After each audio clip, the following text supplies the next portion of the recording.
La 4G Batelma vous présente Ni Vavao. La vache qui rit. Manoatra ho anao ny vaovao.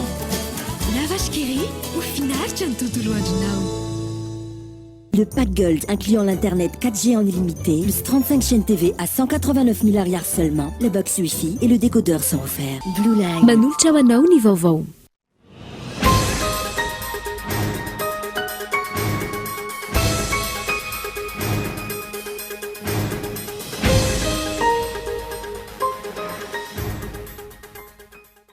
taoriany fangatany praiminisitra ny hevitry ny fitsarana avy momba lalam-panorenana mahakasika ny anolona ireo ben'ny tanàna sy mpanolontsaina lany fempitom-piasana dia namoaka ny heviny io ariva io ny HCC. Fahombiazana no hita tamin'ny fanokafana ny tsaradihy teto Madagasikara ho ny talentin'ny kompania Air Madagascar atao anatin'ny telo taona ho avy ho aingana ny fanarenana ny kompania amin'ireo paikady efa napetraka. Ao anatin'ny fanamavanana ny olana ny famatsin-drano eto Antananarivo amin'izao fotoana izao ireo tompony andraikitra eo anivon'ny Jirama. Maro lafo ireo vahaolana raisina ho famaliana ny etaetan'ny mpanjifa. Mahakasika ny teti-androm-pampianarana izay niteraka ady hevitra teto Madagasikara indray ny entiny Agence Capsule School TVFM aminao anatin'ny fanadadiana amin'ny tapany faharoa ny vaovao. Eo amin'ny maresaka iraisam-pirenena nilaza ny filoha breziliana fa ireo ONG mpiano tontolo iainana ihany no nanao ny hafa ao Amazonia. Tanjon'izy ireo ho ny filoha Bolsonaro ny anome endrika ratsy ny gouvernementale. Ny andidin'ireo fetrany.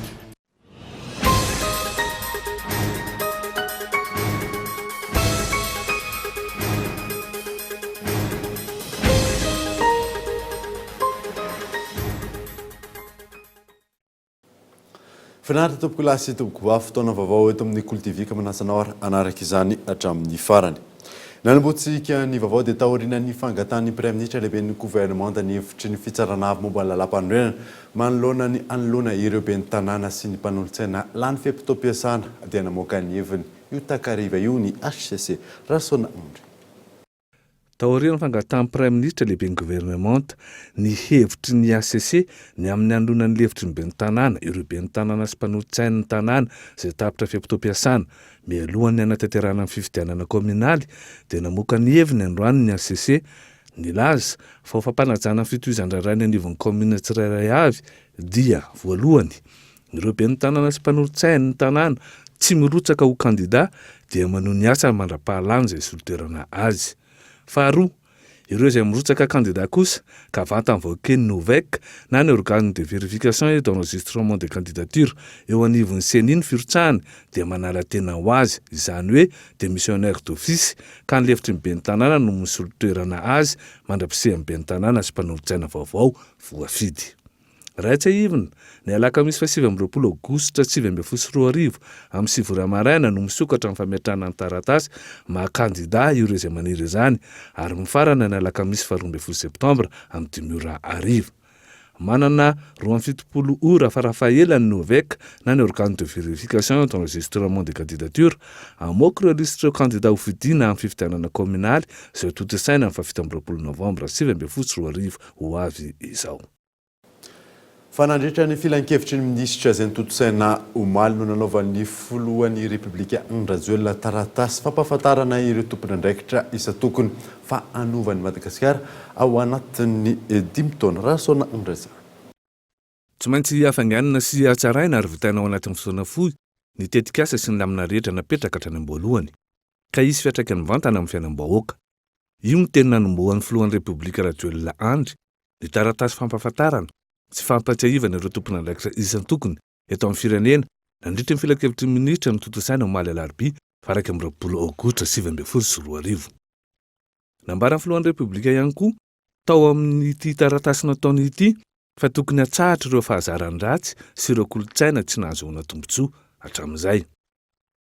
Mandroso ny fotoana ho ny taratasy nataony filoha ary maro ny zavatra andrasan'ny mpiray-tanindrazana amin'ny mpitondra amin'izao fotoana izao. Noho izany tsy maintsy manova fomba fiasa ny fitatanandra-raha-mpanjakana ny mpiasa-mpanjakana isa tokony ahatratrarana ny vina izay efa napetraka. Nandritra ity filan-kevitry ny minisitra no totosaina omaly ity ihany koa no nanomeza amin'ny filohan'ny repoblika lamina amin'ny famatsiana rano fisotro mba hifanaraka amin'ny filanim-ponina izay amin'ny famatsiana rano izany ao anatin'ny fotoana fohy manerana amin'ny faritra fa indrindra eto an-drenivohitra. Noraisiny ihany koa ny didim-panjakana izay mamarana amin'ny fotoam-pivorinana tsy ara-potoana ny Antenimera Rotota ny zoma fa 20 aogositra 2024 amin'ny 4 ora tolakandro. Ankoatr'ireo dia nisy ny didy fanendrena tompon'andraikitra ambony natao nandritra ity filakevitry minisitra omaly alarobia fa 20 aogositra 2024 ity. Fanalaliana ireo solombavam-bahoaka teny Tsimbazaza Omaly lalàna ify ny fanoherana sy ny antoko-panohina eto amintsika. Tsy tokony hivoaka ivelan'ny Antenimera-pirenena ny filohan'ny mpanohitra raha ny fanehoan-kevitra ireo solombavam-bahoaka. Henri Flore. Amin'ny mahalapany demokrasia ny anivon'ny Antenimera-pirenena eny Tsimbazaza, niseho tanteraka izany nandritra ny fandaniana ny lalàna amin'ny fen'ny mpanohitra sy ny antoko-panohitra Omaly. Tao ireo izay nandany, tao kosa ireo izay tsy naneo ny safidiny, ao ihany koa ireo izay tsy nanatrika ny fandaniana izany. Ankilany, tsy tokony hivoaka ivelan'ny Antenimera-pirenena ny filohan'ny mpanohitra raha ny fanehoan-kevitra ireo solombavam-bahoaka tafaresaka tamin'ny mpanao gazetany Cool de VFM tamin'ity androany ity. Amin'ny sehatra ohatran'izao izy zay toeran'ny olom-bafidy dia tokony olom-bafidy no ao ka io na dia mpanohitra ary izy fa misy aneny mpanohitra olom-bafidy tokony olom-bafidy mpanohitra no miaraka amin'ny olom-bafidy fa tsy afaka afangaro ny olom-bafidy sy ny olona tsy voafidy na dia samy mpanohitra ary. Karaha ny lalàna Omaly misy ny parlementaire mpanohitra, misy ny extra parlementaire mpanohitra, ny parlementaire mpanohitra no tokony ho ato amin'ny Assemblée nationale. Ny tilapan'ny demokrasia raha ny sitsiny marina raha miaingato ny fanoherana, miaingato ny fanoherana ara-dalàna araka ny lalam-panorenana fa ny rehetra dia manaiky ny fisiany mpanohitra mijoro ara-dalàna io, izay ny tany maha-demokratika atsika ary arofanina ny mpanohitra ka ny fahitana solombavam-bahoaka azy aloha dia tsara ny siny le fantsina fa zay tsy midika hoe mandrara ny mpanohitra na mandrara fanampenam-bavan'ny mpanohitra fa kosa ato anatin'ny tilapatitsika no mitondra izany fanoherana izany sy tsikera tsara azy ho an'izay mpanohitra. Amin'ny pahalalàna nanaovana fanadihadiana indray kosa, anjara ndraiky ny solombavam-bahoaka ny manatsara tsy manitsy ny lalàna ifanaraka amin'ny vaninandro sy ny zavamisy amin'ny mahafahefana mpanao lalàna azy ireo. Ato zany natao izay hoe fanatsarana izay dia miainga avy tany amin'le avis numéro 1 ny HCC tamin'ny 2017 izay milaza fa raha tamin'iny lalàna iny zany dia sarotra ny manatanteraka azy satria misy fitsipika sy fepetra maromaro zany izay tsy voasana sy tsy voafehy atao. Dia nyroso moa zany sika tamin'ilay fitondrana n'ilay fanatsarana. Misy moa zany mivohy milaza fa tsy azo ovana ny lalàna, tsy marina izay satria izay mihitsy ny mampisy zany ny ataontsika hoe ny parlemanta dia amin'izay hoe fahefana mpanao lalàna izay. Taorian'ny fandanian'ny solombavam-bahoaka ny lalàna fen'ny fanoherana sy ny antoko-panohitra to Madagasikara teny anivon'ny Antenimera-pirenena Omaly efa eny anivon'ny Antenimera-ndoholona ankehitriny ity lalàna fen'ny mpanohitra ity. Androany no niroso tamin'ny fandanina izany eo anivon'ny Asambomera ireo loholona. Iroso amin'ny fandaniana azy amin'ny fivoriana azon'ny be sy ny maro atrenana kosa izy ireo ho any andro ny rapitso tolakandro. Fa andro vitsy mialohan'ny isokafan'ny fanaterana ny atota taratasy firosahako vidiana be ny tanàna sy mpanolontsaina amperinasa ny seny any fanomanana amin'izao fotoana izao. Ny fifidianana kominaly izay isan'ny fifidianana manakaiky ny vahoaka indrindra. Iona saina. Mandeha ny tombatombana amin'izao fotoana izao eny anivon'ny fiarahamonina ny amin'izay mety ho kandida ben'ny tanàna eo amin'ny commune misy azy ireo. Eo am-piandrasana izany tokony anantona ny fokontany ny mpifidy rehetra anamarina ny anarany ao anatin'ny lisam-pifidianana hoy ny tompon'andraikitra eo anivon'ny seny tamin'ity androany ity. Fa ny anentanana iny tsirairay avy dia mba tongavany mialoha zany hoe raha ohatra ka 12 andro manomboka amin'ny fahasivy 20 volana aogositra ny fandraisana fisokafan'ny fandraisana ny taratasy dia mba tonga mialoha amin'izay raha sanatria misy ny hoe tsy fahatombana ny taratasy dia mbola manana fotoana ianao zany amin'ny fikarakarana azy. Tsy tokony andro ny fotoana farany ireo kandida ben'ny tanàna sy mpanolontsain'ny tanàna amin'ny fametrana ny antota taratasy firotsahako fidian'izy ireo isoroana ny olana amin'ny tsy fahatomombana ny antota taratasy raha ny fanazavana hatrany. Ny fandraisana anjara mavitrika ny olom-pirenena mpifidy no tena ataoko hoe manamafy orona sy mahatonga n'ilay fifidianana ho toy ny fifidianana manana ny lanjana ka eto moa zany dia manentana sahady ny mpifidy rehetrarehetra mba samy anantona ny fokotany misy azy mba manao ny vérification satria eny anivon'ny fokotany amin'izao fotoana izao ny lisy-pifidianana izay nampiasaintsika tamin'ny fifidianana député farany teo iny ihany ny lisy-pifidianana ampiasaina amin'ny fifidianana zay mpanolotsaina communal na mpanolotsaina municipal na be ny tanàna. Ifantoka eny amin'ny OVEX ny CED isaky ny distrika indray araka izany ny mason'ny mpanara-baovao manomboka ny alakamisy 7 aogositra izao ahafantarana ireo kandida be ny tanàna sy mpanolotsain'ny tanàna.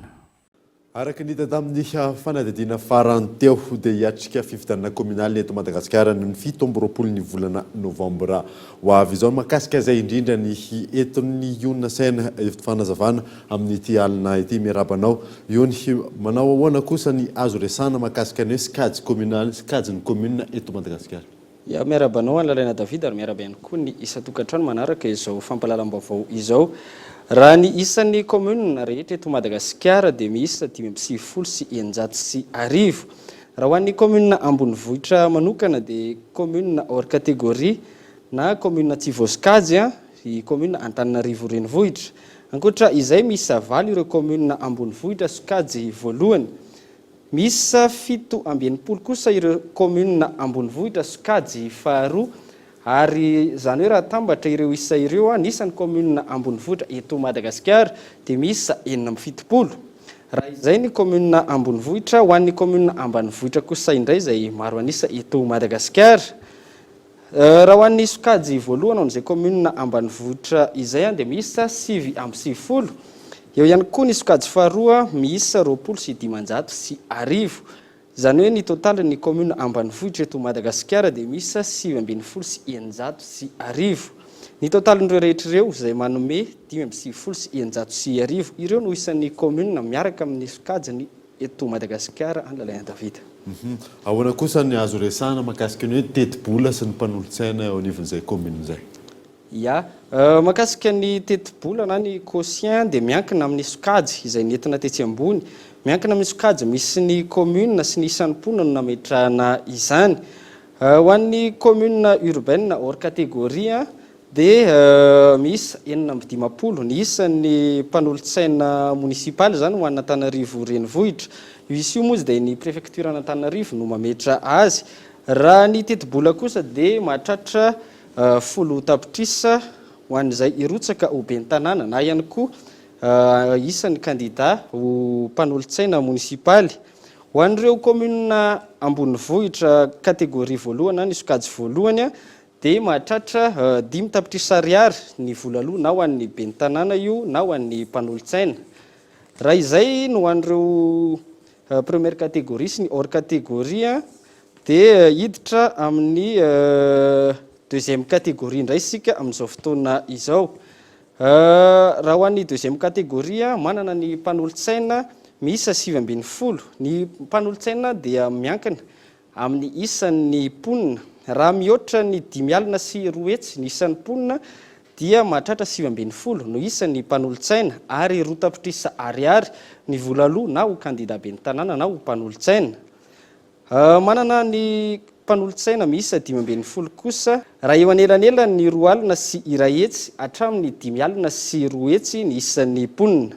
1 hetsy sy 1 tapitrisa ny teti-bola aloha amin'izay kategoria faharoa izay.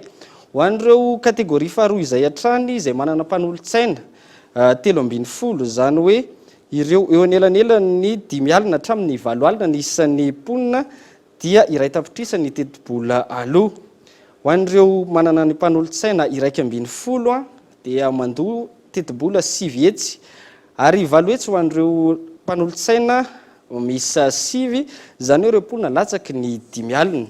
Ho an'ny commune ambanivohitra izay manana mpanolotsaina misy 7 dia 7 hetsy ny vola aloha na ho kandida ho ben'ny tanàna na ho mpanolotsaina ary 9 hetsy ho an'ireo izay commune ambanivohitra manana mpanolotsaina misy 10. ahoana kosa ary mahakasika an'ireo hoe daty tsara ho fantatra afaka lazana izao hoe misy koa mahakasika izay. Mialohany anomezantsika izy daty tsara ho fantatra izay dia tsara ny mampafantatra antsika any an-tokantrano any fa ho an'ny fifidianana be ny tanàna dia fifidianana andraisan'ny rehetra anjara mivantana ary indray mandeha mihodana ihany izy ity olo-tokana izay mahazo ny vato betsaka indrindra no lany ho be ny tanàna. Raha ho an'ny mpanolotsaina kosa indray dia izay amin'ny teny vahiny moa zany no mahalaza azy kokoa dia ny scrutin de la liste à la représentation proportionnelle suivant la règle du quotient électoral et la règle du plus fort reste izay no an'ny mpanolotsaina. Hiditra amin'ireo daty tsara ho fantatra isika dia araka ny fanentana tamin'ny fanadihadiana teo dia misokatra ny 7 ny volana aogositra izao ny fanaterana ny antota taratasy eny anivon'ny OVEX ny CED ary tsy farany izany raha tsy ny 12 ny volana septambra. Raha ny fantatra voaray avy eo anivon'ny CENI dia hivoaka amin'ny 14 ny volana septambra izao ny lista ofisialy ireo izay afaka hirotsaka ho be ny tanàna sy mpanolotsaina. Ho an'ny fampelezan-kevitra kosa indray dia manomboka ny 15 ny volana novambra izany ary tsy farany raha tsy ny 15 ny volana novambra misasakalina ary ny 17 ny volana novambra moa no anatanterahana ny fifidianana be ny tanàna sy ny mpanolotsain'ny tanàna eto amin'ny tany repoblika ny Madagasikara. Raha ny vinavina hatreto dia any amin'ny tapaka ny volana janoary taona 2020 no fantatra ireo be ny tanàna eto Madagasikara sy ny mpanolotsain'ny tanàna anylaina Davida. Ankasitrahana io nasaina nitondra fanazavana sy ireo tsara ho fantatra mahakasika nyity fifidianana communale izay tanterahana 17 ny volana novambra eto Madagasikara ity. Ya dia ankasitrahana koa ianao anylaina Davida ary mametraka ny veloma mandra-pitafa ho an'ny mpijery antsika any an-tokantrano any. Zay ny amin'iny fa mbola natao déferment androany ilay mpanolotsaina ny filoham-pirenena teo aloha Claudine Razimamonjy nanaovana famotorana momba ny fanodikodinana volam-panjakana tao amin'ny ministeran'ny fanabeazam-pirenena nandritra ny fitondrana Rajoana Ramampianina. Araky ny loharanom-baovao mbola hitohy amin'ny fotoana mbola tsy fantatra ny fanadihadiana. Ho ampitaina aminao eto anatin'ny fampahalalam-baovao ny Kolo TV FM ihany moa nitohy an'ity raharaha ity. Fa fombiazana no hita tamin'ny fanokafana tsara dia teto Madagasikara ho ny tale général ny compagnie Air Madagascar ho atao anatin'ny 3 taona ho avy ho aingana ny fanarenana ny compagnie amin'ireo pekady efa napetraka io ny nasaina. Mizotra makany amin'ny fiarenana amin'izao fotoana izao ny compagnie Air Madagascar ary mifanaraka amin'ny drafim-panarenana napetraka ny zava-misy amin'izao fotoana izao ho ny tale général ny Air Madagascar androany. Isany amin'izany ny nanokafana ny tsaradia.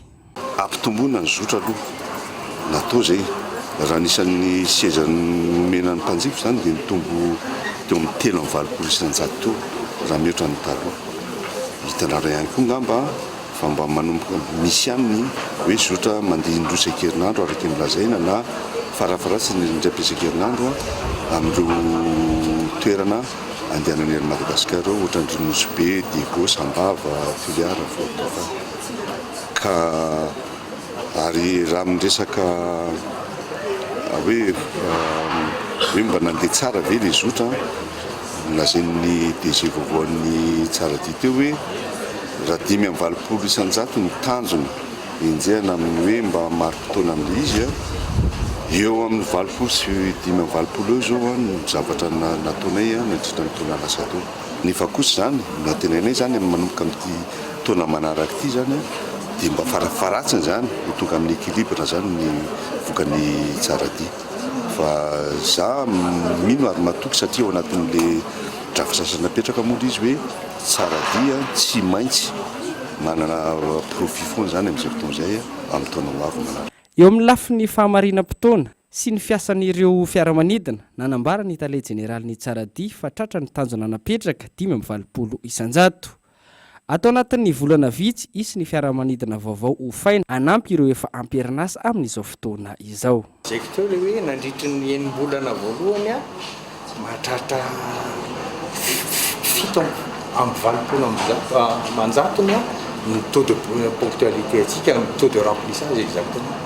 Donc hitanao amin'izay zany hoe misy effort satria naraka ny tena en japonais zay ny référence eran'izao toujours 91% ny taux de ponctualité. Ny tsika mba 80-87 zany en temps presque tsara azoko lazaina fa zao le izy atao zay amafy azy ary le perspective araka le teninao tao zay natonga an'le hoe amin'ny mois de octobre mbola isy atehera vaovao alapy atsika mba tsy isiny le problème zany du moins limité na izy mba tsy verina location le raha nanontaniana ny amin'ny sarany tapakila alohan'ny mpanjifa izay voalaza fa lafo nanambara ny tale jeneraly ny tsaradia fa latsaky ny 10 isanjato amin'izany sarany izany no an'ny kompania tsara misy le hoe matetika ny olona le vola alohany jereny fa tsy fantany hoe iny eny mizara roa misy le vola ho an'ny hermady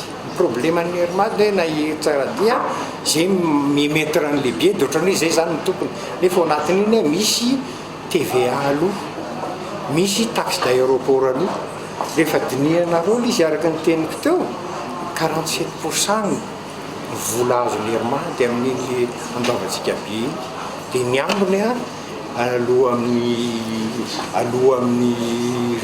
taxe d'aéroport sy fataovana carburant donc areo fantatrareo tsara fa resaka hoe carburant miakina amin'ny pétrole zany ary raha mijery nareo amin'ny bourse jevo le pétrole miaka midina azo dia tsy maintsy misy fiatraikany izy dia isan'ny vina lehibe apetraky ny mpitantana eo anivon'ny kompania mpitaterana Air Madagascar ny fampihenana ireo fiaramanidina ofaina ary ny fampitomboana ny fiaramanidin'ny kompania ankoatra izay ny fampivelarana trany ny sidina mankany amin'ireo firenendehibe hafa ahafahana miatrika ny sehatry ny fifananana eo ihany koa ny fanaovana ola aram-pahamehana ny fitazomana ny jena anatiny mifanindran-dalana amin'ireo raha ny nambara ny mpitantana hatrany ny fanatsarana hatrany ny kalitao omena ny mpanjifa amin'ny alalan'ny fisorohana araka izay azo atao ny olana ara-teknika fa ao anatin'ny fanamaivana ny olana famatsin-drano eto Antananarivo amin'izao fotoana izao ireo tompona ndraikitra eo anivon'ny jirama maro lafo ireo vahaolana araisina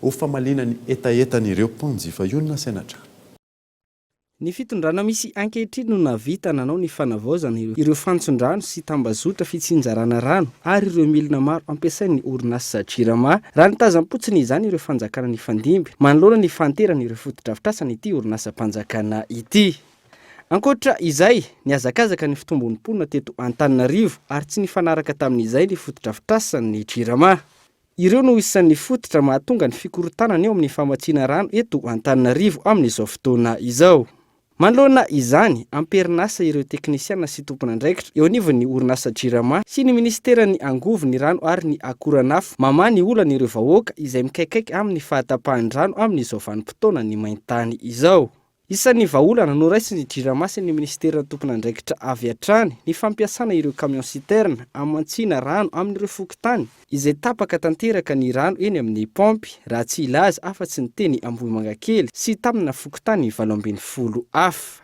anomboka rahampitso isy ihany koa ny fampiasana citerne amin'ireo faritra hafa toa ny Itaosy Ambohidrapito sy ny manodidina tsy miova tahaka ny eny amin'ny pompy ihany ny vidin'ny rano eny amin'ireny citerne ireny raha ny fanazavana azy teo anivon'ny jirama itsekilany mifanindran-dalana amin'izay ny fanatsarana sy ny fanampina ny tosika ny rano amin'ireo faritra maro eto Antananarivo izay ho vita amin'ny fiafaran'ny volana izao ka mokatra rano 100 metatra toratelo isan'ora raha tsy ilaza afa-tsy ny eny Amoronakona Ambohimangakely izay efa nanamboarana fotodrafitrasa vaovao ka ho vita amin'ny fiafaran'ny volana io ihany koa ireo vahaolana ireo izay natao hanamaivanana ny fahasairana ny mpampiasa rano ireo vahaolan'ireo aloha dia tsara manamarika fa hoe hoentina anatsarana aloha voalohany indrindra ny kalitaon'ny tolotra omen'ny jirama ny mpanjifany miroso makany amin'le fanatsarana ny kalitaon'ny tolotritsika dia mazava ho azy fa mandeha tsikelikely le izy zany dia io mamatsikelikely ny olana isika dikany tsy hoe tonga de any amin'le faritra sasany izay hoe manana an'io olana rano io tsy tonga de hoe andeha 420 ora ao anatin'ny 420 ora le rano fa miatsara kosa ny fandehan'ny rano any amin'ireo toerana ireo taratra iray ahitana ny fahavononan'ny fitondram-panjakana amany olana amin'ny famatsin-drano eto Antananarivo ihany koa ny fametrahana toerana famokarana rano vaovao miisa 5 isan'izany ny eny ampasika eny Tanjombato izay ahitana fotodrafitrasa roa ny eny Sabotsynamena ary ny any Ankadimbahoaka. Raha izay ny eto Antananarivo tanàn-dehibe 2020 manerana ny Madagasikara no mihatsara ny fisitrahan'ny rano fisotro madio mialohan'ny fiafarana ny taona 2020. Vina hotratraran'ny ministeran'ny angovo ny rano ary ny akora nafy sy ny orinasa jirama amin'ny taona 2020 ny hoe tsisy intsony reny vohitry ny distrikt anana olana amin'ny fahazahoana rano fisotro madio. Taratra amin'ny fanamaivana ny olana amin'ny fisitrahan'ny ponina rano fisotro madio ny fampitombony ny fitondram-panjakana ho 9.20 miliara ariary ny tetipolo amin'ny famatsiana rano fisotro madio amin'ny ity taona ity raha 20 miliara ariary izany teo aloha. Tonga eto amin'ny fotoanany dokavarotra isika aorianan'izay ny ataontsika mahakasika ny fanadihadiana izay nataon'ny agence capsule sy Cool TV FM momba ny tety androm-pampianarana eo ihany koa mahakasika ny Jeux africains izay tanterahana any Maroc. Rehefa avy eo ary.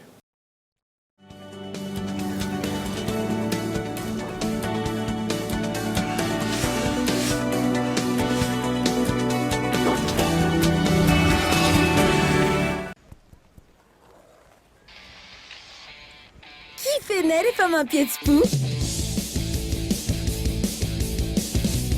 kifenay ny fotoana mamy kifenay rehefa mandona kifenay rehefa misosa be kifenay rehefa mafy kifenay ny mizary kifenay rehefa malagasy kifenay rehefa maharitra kifenay wikif efa misy eto Madagasikara ny finday intelligent 4G amin'ny vidiny 79 000 ariary monja. Tonga avaingana eny amin'ny Telma Shop akaiky anao. Telma, safidiky numéro 1 malagasy. Les amis, c'est la rentrée. Ça va être la fête des bics. Vérifions que tout marche bien. Rassemblement.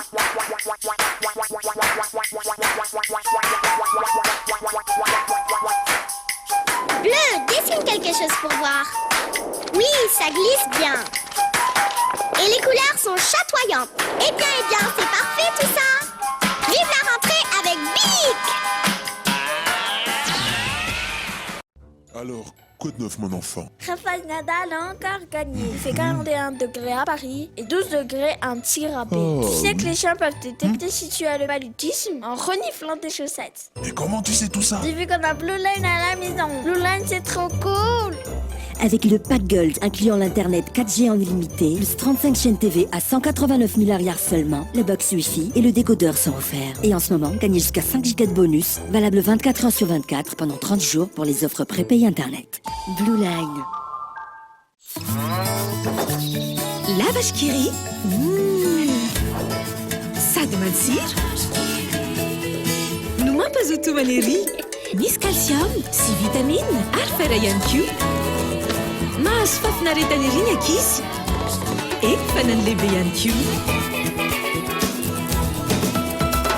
لا vache qui rit وفناش تنتوتو الوانجناو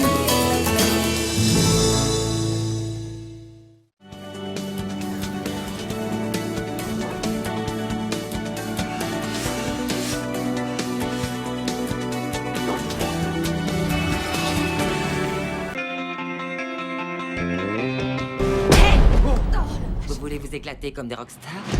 Suivez-moi. Cool le sous-sol. Vous pouvez faire tout ce que vous voulez ici, mais interdiction de monter à l'étage. C'est trop mortel. Bienvenue chez Ma. Avec qui tu étais? Des copains du lycée. Tu as une maman adorable. Coucou chérie, je veux te présenter quelqu'un. Dis que tous tes potes seraient là. On n'a pas le droit de monter. C'est quoi le délire là? Regarde. Maggie. Je sens tes grands yeux de biche qui m'observent. Pourquoi mon fils est-il tout le temps fourré chez vous? Certaines personnes trouvent leur place. Déshabille-toi. Et tu m'as fait. Je l'oublierai jamais. Pourquoi vous faites ça? Qu'est-ce que ça fait de se retrouver spectateur de sa vie? Je m'étais pas amusée comme ça depuis des lustres. Veneto amin'ny fampalalam-baovao isika fa isan'ny mampidibola betsaka indrindra ao anatin'ny kitapom-bola mpanjakana ny fahatsetseranana miankina betsaka amin'ny tany fanafarana entana amin'ny ankapobeny no afana mampitombo na mampiena izany raha ny fanazavana azo misy larana ary zao 2.7 faingo 4 miliara ariary izay ny volana ampidiriny sehatry ny fahatseranana tao amin'ny kitapom-bola mpanjakana nandritry ny fito volana voalohany ny taona 2022 raha ampitahaina tamin'ny taondasa ny fito volana voalohany ny taona 2022 dia nitetina 5.7 miliara ariary izany. Raha ny fanazavan'ny mpahay-toekarena dia miankina betsaka amin'ny tany fanafarana entana amin'ny ankapobeny no ahafahana mampitombo na mampiena izany. Rehefa miakatra ny receten'ny etat dia mazava loatra fa betsaka ny zavatra ataony ankoatra mandovo karaha mampiasa izy mpiasa-panjakana dia afaka manao lalana, afaka manao eksekoly, afaka manao hopitaly, etc. Zany hoe tsara zany le recette ny fanjakana miakatra foana. Ny olana nefany raha vao ohatra ka miakatra be loatra ny olana dia le fomba ampiakarana le recette fiscale. Raha ohatra ka hoe ataonao be loatra ny recette ny taxe douanière dia lasa lafo be ny entana mihitsy eto Madagasikara dia lasa mijaly le vahoaka. Ankoatr'izay dia teboka maro no ahafahana mampitombo ny fampidiram-bola mpanjakana isan'izany ny sehatry ny volamena. Fanjakana tokony mampidi-bola hafa ankoatra ny etra. Ohatra zao hoe fitrandrahana volamena zao azo fanjakana atao tsara mihitsy zany ary volamena mialafo. Raha mijery zao tsika hoe any Arabie Saoudite ny tena arenan'ny zareo any dia ny pétrole. Dia ny fanjakana mihitsy no mitrandraka pétrole any Arabie Saoudite dia tena azo atao hoe manambola le firenena ary manambola ny vahoaka. Dia raha eto Madagasikara koa zany raha manao an'izay ny fanjakana hoe tena fanjakana mandraikitra ny izy ary atao tsara tatana tsara dia afaka tena mivoaka malagasy iray manontolo no afaka midioka ny arena azo amin'izay. Hatreto ankoatra ny fampidiram-bola amin'ny alalan'ny fanondrarana entana tahaka ireo produits de rente isan'ny mampidibola betsaka ao anatin'ny kitapom-bola mpanjakana ny sehatry ny fahatseranana.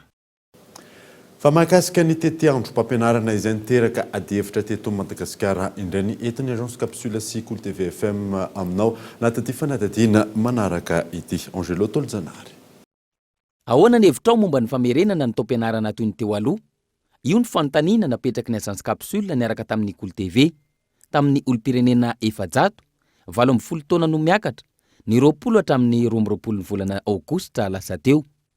Raha ny valin'ny fanadihadiana ny 7.300 n'ireo nanontaniana no nilaza fa tsara ny fitazonana ny taom-pianarana toy ny teo aloha satria mampijaly ny ray aman-dreny sy ny ankizy ny taom-pianarana teo ka nampiena ny tahan'ny fandehanana any am-pianarana. Ny 4.300 n'ireo olona nanontaniana kosa no niteny fa tsy mety ny fitazonana ny taom-pianarana teo aloha satria tsy maintsy miaritra ny ankizy amin'ny taona ity. Ny 7.300 n'ireo olona nanontaniana no resy lahatra fa tsara ny fitazonana ny taom-pianarana teo aloha satria hitondrana ny famariana toerana ny fampianarana sy ny datim-panadinana izany. Manampy betsaka ireo ray aman-dreny ary manamora ny fandoavany ny saram-pianarana ny fitazonana ny taom-pianarana toy ny teo aloha raha ny hevitra ireo olon-tsotra ireo. Tena tsara satria mba ialana fotsiny ao anatin'le cyclone satria ao anatin'iny angepetapeo ny zavatra tsy vita programma tsy vita dia izay vao anentsika nefa vampitoana izay efa tokony mba milamindamina le mpianatra mba miatrika fanadinana milamina tsara rehefa aveo rehefa tsy mieritreritra an'le ao anatina cyclone izay le ray aman-dreny tsy hoferinaina koa satria le miditsy vao miditsy zany dia efa tonga ny fotoana septembre na ray aman-dreny ange mety tsy afaka tsony amin'le vola satria fa vakansy zany dia makaina kely dia tonga dia enjehana le vola dia miditsy ny septembre dia mandoha école zanona sahady. Amin'ny ankapobeny mbola mianoka tanteraka amin'ny fanomanana ny fanadinam-panjakana ny akamaroan'ireo sekoly hatreto. Tsy mbola nivoaka kosa ny tety androm-pampianarana na ny calendrier scolaire amin'ity taom-pianarana manaraka ity. Fanovatsiana akanjo mafana sy sakafo ary kojakoja hiatrehana CPE ireo mpianatra amin'ny ivitoerana iray eny Ampitatafika. Ivitoerana izay natratra 100 ny tany mpahafana fanadinana tato anatin'ny 5 taona izay gaetao Andriatsaravo. Maro ireo toerana fandraisana ireo ankizy sahirana eto Madagasikara na miankina na tsy miankina amin'ny fanjakana, fikambanana sy olon-tsotra na ara-pinoana na tsy. Samy manaizo eo afany izy ireny amin'ny fanabeazana sy ny fikarakarana ny ankizy sy ny tanora. iray amin'izany ny eto ampitatafika. Tao anatin'ny 5 taona izay, 100 hatrany ny voka-panadinana CPE teto amin'ity ivitoerana fanabeazana sy fampianarana ity. Ankizy avy amin'ny fianakaviana sahirana avokoa no raisin'eto. Na izany azy, fepetranapetraka ahafana mandray azy ireo ny tsy maintsy ananan'ny ray aman-dreny asa. Mpianatra ato zany dia 520 sy 500. Zany rehefa neniena kely. Ny antony dia le ray aman-dreny mihitsy tsy mahita asa. Fa ny asan'ny ray aman-dreny ato zany dia mamboly dia mitarika sarety dia manao piasan'olona ny vehivavy. Dia nefa ny koa le izy raha hoe manao manasa lamban'olona ary raha ny akanjo banao izy zao ka amin'ny 10 taona 50 na nasana ny zao mbola 50 ihany ny t-shirt ray dia tsy mitovy zany le fitadiavam-bola. Dia critère zany hoe ny ray aman-dreny ny ankizy raisina ato zany raha vao tsy mananasa le ray aman-dreny na reny na dada dia tsy mandray mihitsy aprisiana zany eny fa na dia hoe androaka maloto ary dia zay vao mandray any zanany. Manasa lamba, mitaona briky, miasa manolona, mitarika sarety sy ny sisa no asan'ireo ray aman-dreny mpianatra eto amin'ny ankapobeny. Tsara ny fandraisana sy ny fampianarana, hoy izy ireo, na eo aza ny fahasairanana amin'izao fotoana. Nanao PS kely izy aloha dia nanao CS dia MS dia zao 11e 10e zao zany zao 8e tena hitako fa nazo larana voalohany foana izy zany tena misy avantage be zany ty sekoly ty. Marina fa hoe sekoly sahirana mety olona ray aman-dreny sahirana mianatra ato fa za aloha tena mahita fa tena hoe mpianatra ato zany tena hoe mahay dia tena mety sady tato foana ilay zanakay hatramin'izay nanomboka zanakay vao voalohany indrindra ziska amin'ny zanakay na manala CPR vao voalohany manala dia fa afaka foana tady mahay zany mahafinaritra. Be ny zavatra sahan'le responsable le izy dia tokony mba manampy zany fanjakana mba mijery anay majinika sy le sahirana ho an'ny ray aman-dreny sahirana satria raha misy zaza betsabetsaka zany mianatra ny an-trano dia mety ho sahirana ray aman-dreny mety tsy afaka mpianatra mihitsy ara raha tsisy le sampiran'olena. Ankalaza ny 10 taonany amin'ny taona 2020 ny ivitoerana. Maro amin'ireo mpianatra teto tany am-piandohana no hanala baka amin'ny 10 taona 2020 ity. Midika izany fa manana fahavononana ivoatra amin'ny fiainan'ny malagasy na eo aza ny fahasairanana. Maro ihany koa ireo malala-tanana manome fanampiana sy izay voatsinambo ny tanana. Androany, nisy ny fanomezana akanjo mafana sy sakafo ary ireo kojakoja ilaina ho an'ireo anala CPE miisa 450. Zay zany tonga eto dia efa fampanantenana nataonay le izy nandritrandreny fotoana ny fampelezan-kevitra re araka fangatahany mamabe moa zany izay tompony andraikitra voalohany eto amin'ny akaniny mena dia tonga izay nanatanteraka izay ihany koa nametrahany vahoakanay teto rehefa mba misy marary anazy ireo ka mandondona aty aminay izy rehefa misy ny azonay atao dia mame tanana anazy izahay. Eo amin'ilay mpanala fanadinana moa zany no nangatahany zareo akanjo mafana dia tonga izahay nanatitra zany izay voatsirabony tanana eny nentinay fa nataonay ampitiavana kely dia kely fa tena hoe fitiavana lehibe indrindra. Mariky ny fihavanana mampiavaka ny malagasy ny fanomezan-tanana sy ny fanampiana tahaka izao. Antoko ny ho avy firenena ihany koa ny fampianarana sy ny fanabeazana ireo ankizy sy tanora anana ny ho avy mamirapiratra. Fa ankalazany fa 40 taona ny amin'ny 10 taona 2024 ity ny FFKM ny zoma ho avy izao nanokafana azy amin'ny fomba ofisialy amin'ny fiangonana katolika Antanimena. Gaetan Andretsy lavatra. Rampitsy zoma no sokafana amin'ny fomba ofisialy ny fankalazana ny fa 40 taona ny FFKM eto Madagasikara.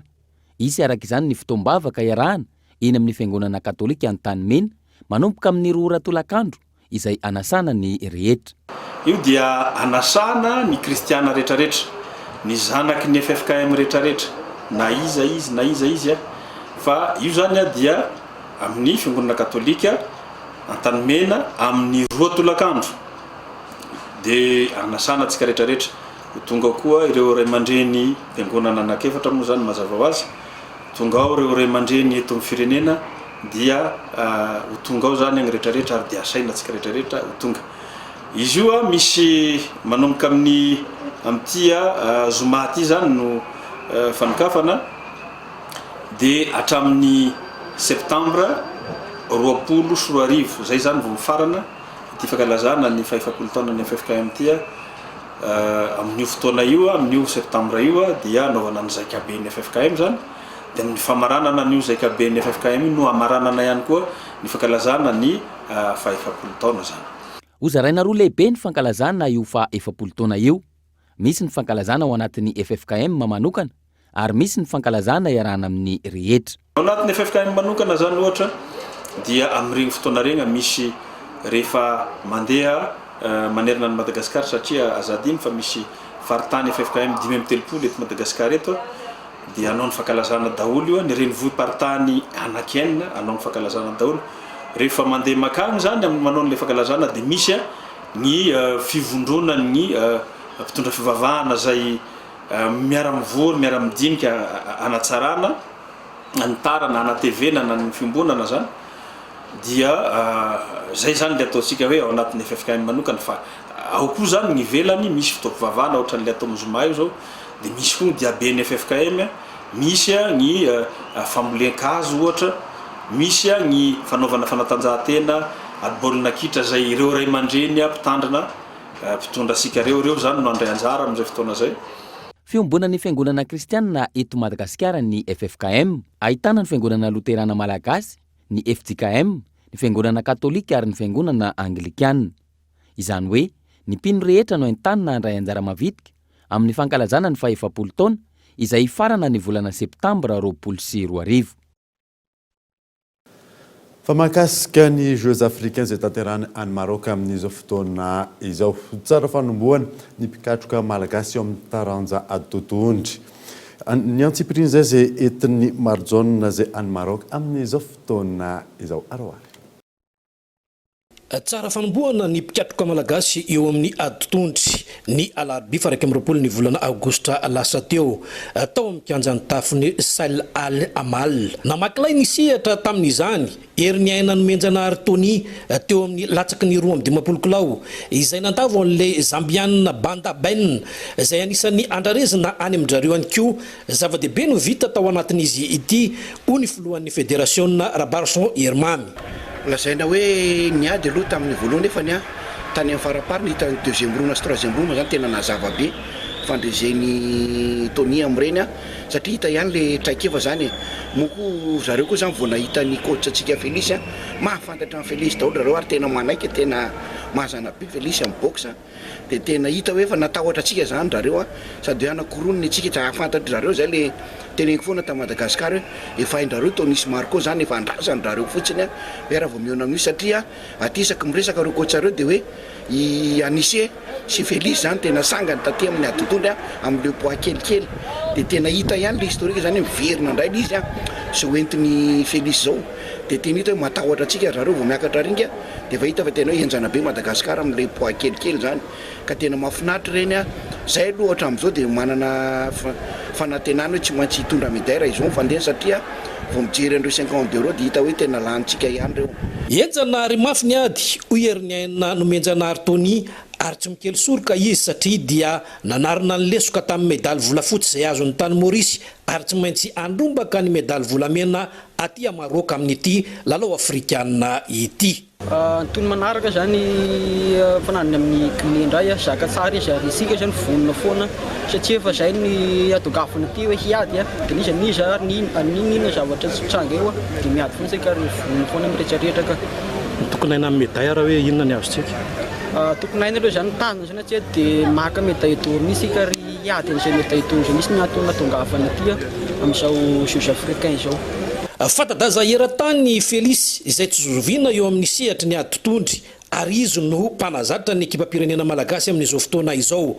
Betsaka ireo aty amin'ny faritra Afrika no manaiky azy satria dia efa tompon-daka taty amin'ny faritra Afrika ihany koa ny tenany ary amin'izao fandokavany eto Maroc ao anatiny dia andiany faharoambe folo amin'ny lalao afrikanina ity dia saika manontany ny fahaiza-manao an'izany malagasy zany avokoa ireo firenendehibe izay mifanandrina amin'ny Madagasikara. Fa nisongaina zao izy mirahalahy Marco Jérôme sy Tony miteneny pédansareo fa izy manina fa mafimafy ny dingan'izay mbola tsy atsika dia fandraisana tanana izy mirahalahy fa mafy dia mafy ny fanomanana satria za hitondra andreo makaty koa zany fa vonona nanome le tena hoe tsy aikefa koa ary zalahy koa fa hitako fa za tsy anaraka tanà tamin'ny championnat d'Afrique koa zareo roa lahy dia io moa résultat nandrao nataony Tony nisy vokany zavatsy natao narisan'le Zambianina izy.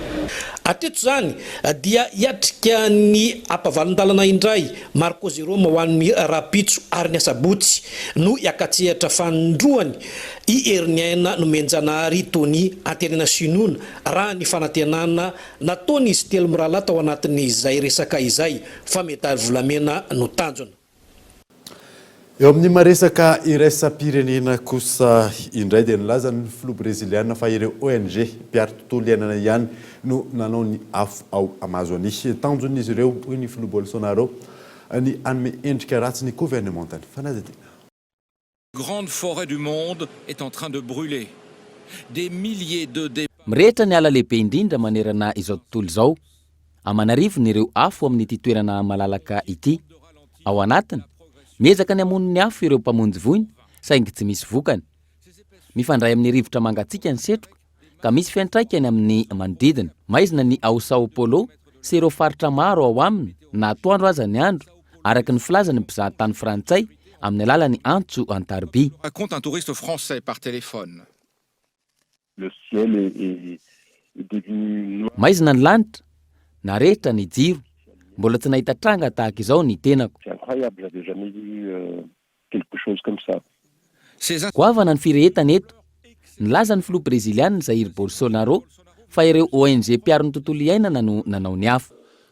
Il pourrait s'agir, oui, il pourrait, mais je n'ai... Mety ho, eny, mety ho ary tsy miteny mivantanao fa erisetra ataon'ireo ONG anohitra ny gouvernemanta breziliana. Le président brésilien depuis son élection. Ny filoha breziliana hatramin'ny navoafidy azy ny voalazan'ireo siantifika fa mamotika ny ala ao Amazon. Ho azy ireo, ny fampotehany ala sy ny ahitany hatramin'ny fiatombohan'ny taona no manam-porofo izany araka ity sary avy amin'ny NASA ity. Mbola tsy fantatra treto ny habe sy ny tombambidiny ala mainy afo any an-toerana. Fumée. Tezena marina vaovao tamin'ity alina ity. Ankasitrany ianao nanaraka izany soafa tsara atao tompoko.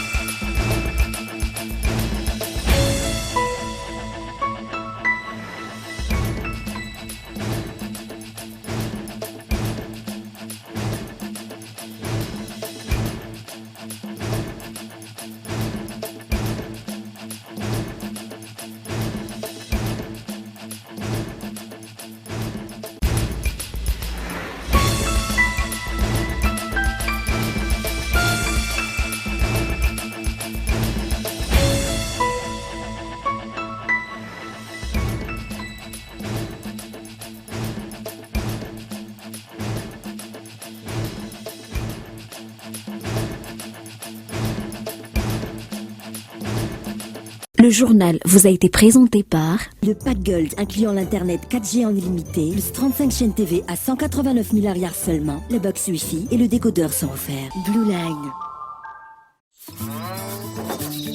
La vache qui rit. Narainao teo ny vaovao miaraka mila. La vache qui rit ho finaritra ny tontolo andronao. La 4G Patelma vous a présenté Ni Vavao.